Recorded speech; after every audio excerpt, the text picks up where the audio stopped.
Hi everyone, I thought I would finally actually film something for you guys. So I've decided to finally do a wig video, kind of discussing how I put them on, where I buy from, basically what ones I have as well. I'll be doing a little like lookbook, which is good for you if you've seen something online and you don't really know what it's going to look like in person. But yeah, if you're interested, then keep watching. First of all, you're going to have a wig. Once you have the wig, it's going to look a little bit confronting. I buy lace front wigs, so essentially what that means is that the front of the wig is made up of lace. So this is a Swiss lace, and it is quite literally a fine mesh kind of material.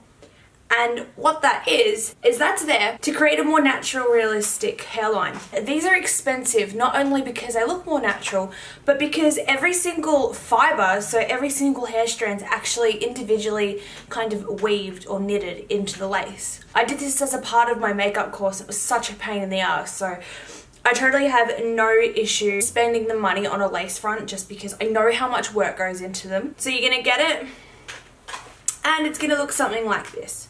So you're gonna have the lace front, you're gonna have the parting. So this one's a middle part. You have two clips on the side, and generally some of the wigs that I've got have a big clip on the nape of the neck. You also have your kind of adjusting straps here, so these look like little bra hooks, and you have the loops here where my pinkies are that you hook them into to tighten. The construction of the inside of the cap is going to differ depending on where you get them from. But yes, that's generally it. You've got one, two, and then a clip at the back. So this can look really, really confronting at first. Totally understand that. But the reason why they give you so much lace excess is so you can customize it to how much you want there. It's pretty simple and straightforward. Oh, fuck. I'm so sweaty. So you will want nice little nail clippers like this, or nail scissors I must say. I just find these easier to control than big like household scissors. And what you want to do is you want to find the start. So that's here on the side.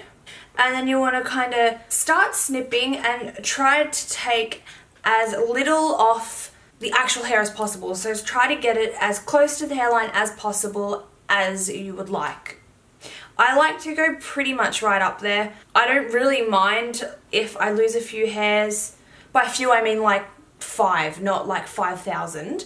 But yeah, it's just going to come down to personal preference. Once the lace is cut, it will look something like this. So this is from the inside of the cap, and you've got here, this is all of the parting, and then that's what it looks like. So with this one, I took it really, really, really close. This one's from a different brand, so the construction's a little bit different. I've got that nape clip. I mean, this one was more expensive anyway. First of all, you will need a wig cap. So generally, most companies will send you 1 or 2 free ones, which is really helpful.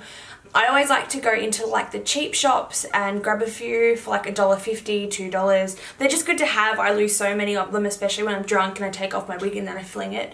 But there's like generally 2 types. You've got your like standard cap, where it looks like a condom, a big fabric condom. Or you've got these ones here. These are like big elastic bands. I prefer these ones. So let's put it on. Now, I don't have a lot of natural hair. My hair's only like up to here. I know some people braid their hair to get a more secure fit and also to minimize the amount of bagginess up in the top, but I don't need to. I generally don't really do anything. I have my hair out and I find the thicker side of the stocking. So stocking caps come in all different types of colors. Just purchase accordingly to your skin tone or whatever look you're after. So bobby pin. And yeah, now I look like this. So once I'm all secure and very aerodynamic, I get my wig. Some people go from like underneath, but I can't do that. So I go around. Now, a good tip is I have my thumbs on the 2 side clips here, so I know that that's where it has to go. If you go by the parting, sometimes you get confused because the parting might be off center and you go to put it in the center and you've got like 1 clip down here and 1 clip up here. So I just like to follow through. all the way down. First things first, the nape just goes up. And then my thumbs. There. Cool. So that is... I know the clips are here and here. It's a little bit tight. As I said, you can use those straps to adjust them. I don't really ever, maybe I just have a huge head.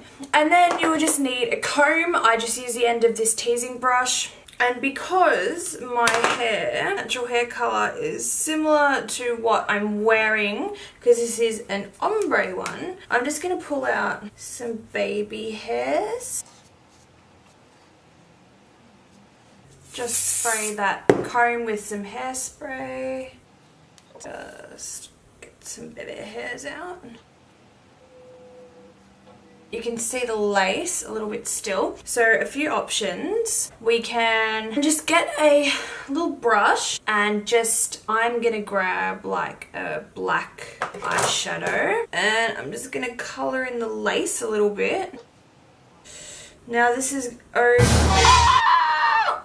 I've just added a 5 o'clock shadow to my forehead. Yeah, fucking no worries.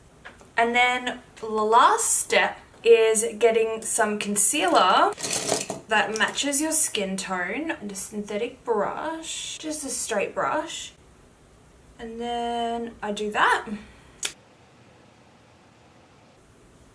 And then just kind of work it in there a little bit. I mean, I don't really often do that, to be completely honest. You can also...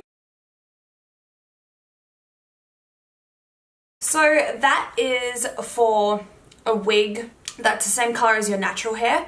I generally don't pull out a lot of my baby hairs at all. I actually like the feeling of knowing that all my hair's back and secure and it's not going to be like in my face. Like right now I feel that my baby hairs are like infiltrating me. So if I'm wearing like a bright pink wig, which I do have, and the roots are pink, I'm obviously not going to pull out my natural hair. What you can do is if your hair's blonde or lighter and you have a rooted wig, you can pull it out and then use the eyeshadow or mascara trick, and use water soluble mascara. Obviously that's just going to come out when you wash the wig. But yeah, so that's how I install it. I generally don't need to glue it ever. There's two ways of kind of securing it more intensely, I guess. So there's glue and tape. When I haven't used glue once, I just used spirit gum. So this is a special effects adhesive and you do need a remover, and it can be an irritant to the skin and it can pull out hair. So that was when I was doing competition and I was a little bit worried about it falling off. But generally the wigs that I wear on like a kind of more occasional basis, they're not very heavy, so I don't really feel like they're ever going to move. This is dependent. If you do have a really small pin head, if you have a small head and you find that it's too big, then I guess you probably want that security, but for me, I find it fine. But yeah, I will insert the cutting thing hopefully, but if not, I don't really do anything magical. I just hold it and then cut it. I don't use it, well, I don't use the scissors while it's on my head. I know some people have done that, but that's not me. I'm not into that. I couldn't really be fucked, to be honest. I'd rather just do it and like take my time doing it. So yeah, I've not washed any of them yet. It is fairly simple though. All of the wigs generally come with a care instructions manual. If not, I mean, they're synthetic. They're heat resistant, they're easy. I've actually never used a straightener or curl on any of my wigs. I've never needed to. I always find a style that I want with the aim to never style it again, if that makes sense, because that's gonna make it easier for me. I can just buy it and it's exactly how I want it and then I can wear it. This is the only one that I've actually done anything to. This one is actually super curly. I was going to do a vintage set on this, but I was steaming it because that's another alternative way to straightening using a heat tool. I was steaming it with a garment steamer and I actually really liked it like this, so I'm not going to do the vintage set in this one. But yeah, so I'm sorry this is like really brief and like kind of probably shitty, but that's just how I do it. I don't find it very technical or very hard. It takes me 5 minutes and I love it. And yeah, if you're interested in which ones I have, then keep watching.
And I will just say, I forgot a very important tip. So there's a few ways to make really bright, shiny wigs a little bit more dull and realistic.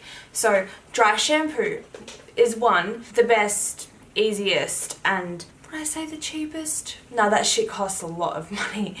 And then the second way is fabric softener. I've actually not used it, but I suppose there's a few other alternatives like talcum powder, baby powder, just powder in general, which is essentially what is in a dry shampoo can.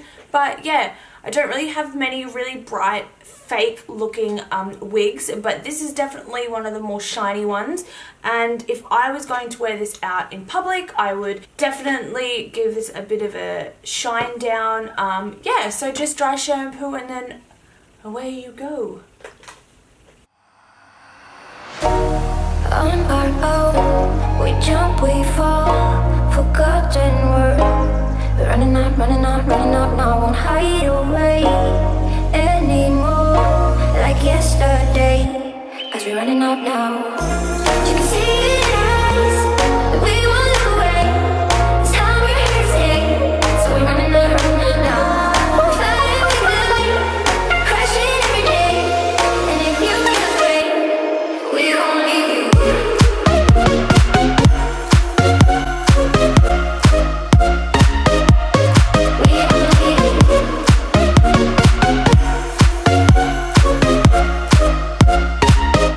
I should mention how I take care of them. So they are due for a brush, but you want a wide tooth comb. You can pick these up from Priceline or even Safeway, and I use argan oil. So I comb from the bottom up. So this one's, I'm not happy with the fringe, so I'm still working out what I'm going to do with this one. I brush from the ends, and you work your way up slowly to get rid of any knots. It is time consuming, it is fucking annoying, you will get hair everywhere, but it is so worth it because you're not gonna make any damage to your wig if you do it properly. But anyway, just ignore this fringe, okay? I want to cut it short. It looks like a fucking bowl cut. But anyway, that is all for my wig lookbook tutorial thing. I really hope you guys enjoyed a little insight into all the things that I spend my money on. I will leave a link down below to all of the companies that I purchased these wigs from. If you have any other suggestions, or if I didn't go into anything clear enough, which I probably didn't because I'm really bad at filming these, I'm so sorry, then please let me know, and like, subscribe, do whatever the fuck you want. But it'd be really cool if you did anyway. Thanks.